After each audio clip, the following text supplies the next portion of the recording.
The ISO standards.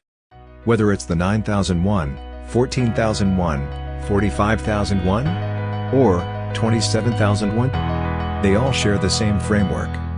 So here it is in a nutshell. How they work. And how they can work for you. For those planning to adapt the 9001. Here's a map of the new quality management system. You probably may think that the new quality management system model is complex or too simplified for your organization. Regardless of your perspective, let us break this down for you. First, the new ISO 9001 contains 10 clauses. These are the scope, normative reference, terms and definitions, context of the organization, leadership, planning, support, operation, performance evaluation and improvement. Let's bring back the ISO 9001 model again. Clause 1, 2 and 3 are nowhere to be found in this model. This means that the requirements are contained from Clause 4 up to Clause 10. These clauses form parts of the nuts and bolts of the quality management system. Remove any one of these critical parts and the system will break down. Each one of these clauses should function with one another within the plan, do, check and act cycle. Look at this cycle as the engine of every business organization. This is the engine designed to consistently produce quality results. Now for the purposes of this discussion, let us remove this quality management system engine in the picture. If we do that, what we have left are just the customer requirements on the left side of the model, and customer satisfaction on the right side of this management model. Every company's goal is to first understand the requirements of the customer on the left side. And the left side is where it all begins. After we understand the customer requirements and the context of our organization, we should come up with a plan on how to meet these requirements to achieve customer satisfaction and quality results, which are on the other side of this model.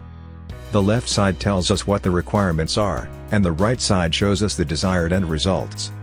Now the only way for us to bridge the wide gap between customer requirements and customer satisfaction is a robust and reliable system that should be established right in the middle of this canvas.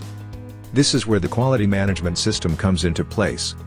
The only way for you to ensure consistent and quality results is by establishing this quality management system in the middle of your business operations. As I already mentioned under Clause 4, we need to define the context of our organization. Capture the requirements of the customers, including the needs and expectations of relevant interested parties. This is the starting point of every business. There is greater emphasis in leadership in this new edition.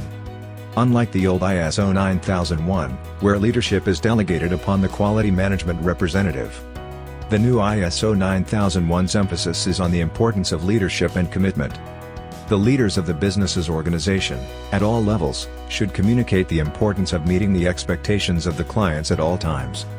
Customer focus is the name of the game. This is where a quality policy is established and communicated. And organizational roles, responsibilities and authorities is also defined. The question is, are you really leading? Clause 6 will guide us on how to effectively plan our actions to address risk and opportunities. These, by the way, are one of the highlights of the new ISO 9001. Quality objectives should also be defined and, most importantly, come up with a clear-cut plan on how to achieve them. Changes in these objectives and actions should also carefully be included in the planning. Regardless of business size, without adequate support, the business will fail. ISO 9001 defines the following as critical support. These are resources, competence, awareness, communication and documented information. Resources include competent and motivated people, adequate infrastructure and work environment for the efficient operation of the process. The use of resources can also be monitored and measured. Part of support is documented information, which is composed of a quality manual, procedures, work instructions, forms and records. In layman's terms, operation is all about getting things done. This is where you actively produce the product or deliver the service. Consider it as one of the more challenging parts in every business organization. This is the part where you have to constantly keep your eyes open. Most of the management controls are also established in operation. After all, the quality of the results will depend on the quality of controls. Clause 8 will guide us on how to plan and control operations and capture customer requirements accurately. Design and develop products and services. Control outsourced processes and manage post-delivery activities. At the end of the day, the most important thing to know is whether or not we have met the expectations and requirements of our customers. This is where we check on our performance, through monitor, measurement, analysis and evaluation using our key performance indicators. By conducting regular internal audits, you can gather data for management to review what parts of the business organization needs to change or improve. The American quality guru W. Edwards Deming precisely put it when he said, "Without data, you are just another person with an opinion." The effectiveness of performance evaluation then depends entirely on the accuracy of data and its analysis. And finally, the time to act on your finding completes the PDCA cycle. Improvements get done when we act on non-conformities and corrective actions. This is how we truly achieve continual improvement. So there you go, this is ISO 9001 in a nutshell and how it all works within the plan, do, check, act cycle.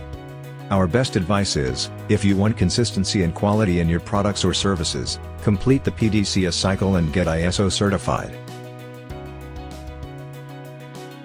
This has been another video from ISO Systems UK. For more information and free resources, please visit our website at www.isosystems.org.uk.